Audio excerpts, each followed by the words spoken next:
کہ مکہ مکرمہ میں جو کفار تھے انہوں نے ایک اور سازش جو کی تھی، ناپاک سازش. وہ کیا کرتے تھے؟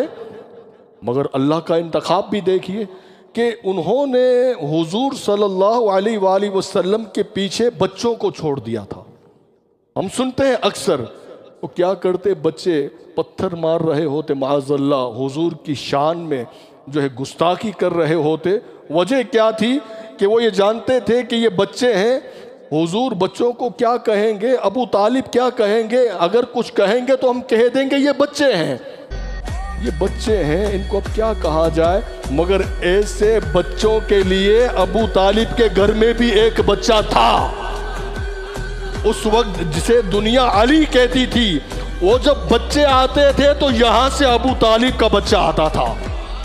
اس وقت بھی ابو طالب کے اس بچے نے ان کافروں کے بچوں کو بتا دیا کہ علی جس عمر میں بھی ہو علی علی ہوتا ہے.